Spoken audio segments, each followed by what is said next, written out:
Hello everyone, this is Defense Politics Asia and this is the Frontline Changes report for the past 24 hours for the day of 1340 for 25th of October.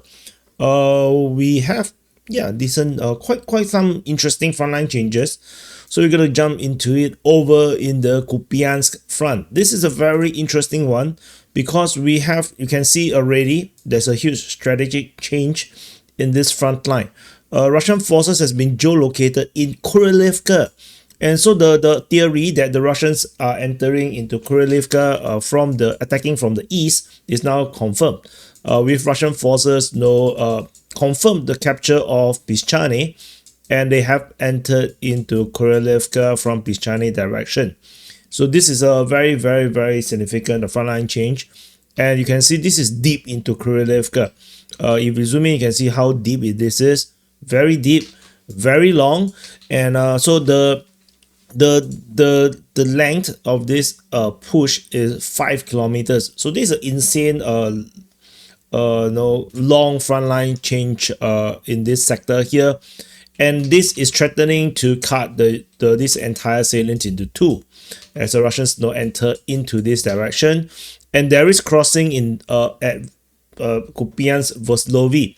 So there is two crossings around here. Most likely both of the bridges is already destroyed. There is pontoon crossings or whatnot in place to cross, but this is how important this city is. If these two lost, I don't think there's much more crossing. I think there's one, two, there's nothing on top. Further south, yeah, there's no more crossings already. So if the Russians enter into Kupyansk Voslovi, I think we will see the collapse of the whole Kupyansk front. So this is a very, very, very, very significant because the other crossing at Kupyansk is already unusable. So that's it. So after Kurylivka, the next frontline change is over at Novoselivka. So this is also a very big one. The Russians starting to flank north at Novoselivka, north at the Lyman front. So this I think is a geolocation as well. Yes. So Russian forces have advanced. Let me slow down my mouse. It's a bit too fast. It's too slow. Okay, yeah. Move north of Novoselivka in this flanking operation. So, but there is some major forest around Novoselivka. It's going to be pretty complicated, but this is the flanking operation. Around Novoselivka. The advance here is around at least 1.5 kilometers. So that's the advance in Novoselivka, as the Russians will now will continue on to head towards Sviatohorsk, where this is a very churchy place. There's a monastery here, and I'm quite sure that the people who are Slavic, in the Slavic world who follow Orthodox Christianity would understand more better. So I am not so familiar with all these interesting Orthodox Christianity landmarks.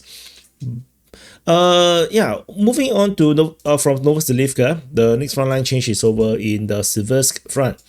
So this is Siversk. At the Siversk front, we have frontline change over in the west of Serebryanka. So this is my fingers are not so fingery today. So geolocation of Russian forces on this tree line. So I marked it in the pretty simple straightened front line west of Serebryanka, as this northern flanking operation in the north of Siversk is starting to move again, because the fighting has been going on for some time, but it looks like the Ukrainian resistance might be too strong. So now it's starting to break again.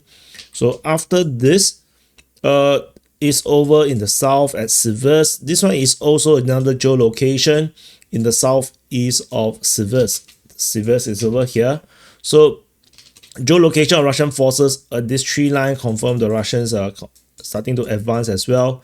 So you have a northern flank and the southern flank all moving at the same time. So this is pretty worrisome, right? You can see this attack, two-prong attack. The advance here on the short point is probably only 300 meter, and the long point maybe it's 1.2 kilometers. So we shall see how this goes. After Siversk, the next frontline change, we go to Myrnohrad. So over at Myrnohrad, we have another advance deeper into the southern part of Myrnohrad. So this is also a geolocation. So Russian forces, after entering into Myrnohrad, has advanced deeper. So the battle for Myrnohrad also have begun. You can see how many critical front lines and cities is all happening at the same time in the Ukraine war. Things are getting really bad, very serious for the Ukrainians. I think maybe the Russians wanted to fight faster, because with Donald Trump putting pressure on Russia, the cutting so many oil facilities getting hit, the oil sanctions and secondary sanctions is starting to take more effect. I think Putin may want to quicken the war. If not, there will be severe damage to the Russian economy. Not that it's already not affected badly due to the sanctions, but it might gonna get worse. So we shall see. At Kotline, there's some small disclaim by the Ukrainian mapping. This is a tiny one, not super important. Just to note that there is some small change there. After that is over in Novomykolaiv. So this is a geolocation of Russian forces entering into this fortification north of Novomykolaiv. This is also at the Pokrovsk front, by the way. This is Pokrovsk. Novomykolaiv is over here. So this is the Russians basically geolocated inside. So I just do a very simple straightened front line in this sector as the Russian forces start to push through. And what is significant is that the Russians are now pushing the sectors where I feel like they had previously wanting to keep along the border. Like we have the Ivanivka one, the Filia one, the Novomykolaiv one. So they just it deserves a bit more scrutiny, because this is getting very, very close to the border. I'm not sure if they want to push on. If we push on, then we will see like a slight change of strategy from the Russian side. After Novomykolaiv, the next front line is over in Sosnivka. So this one is a geolocation as well in the south of Sosnivka. This is part of the Komar front, where the Russian forces basically have a consolidated position southeast of Sosnivka. Ukrainian mapping continue to claim some presence of gray zone around here. So the geolocation just simply cut off the gray zone. And we shall see, how this goes. The advance is around maybe 1.3 to 1.5 kilometers. So Snivka should be under Russian control, but maybe there's still a lot of stranded Ukrainian troops or the Ukrainian counterattack into the rear. So yeah, so it's going to take some time, I guess, for this entire thing to clear out. As you can see, the Komar front is still a bit dirty. There's a lot of Ukrainian front line in the rear positions. After the Sosnivka one, the next is over in the southern end of the Komar front at Kupyansk. So at Kupyansk off Privilia, there is geolocation of Russian forces entering into this village. So it's unclear how they enter. They probably cross the river. Maybe there's a river crossing. So because there's no bridge here, so it's a bit of an interesting, geolocation. So the advance here is around maybe 300-400 meters.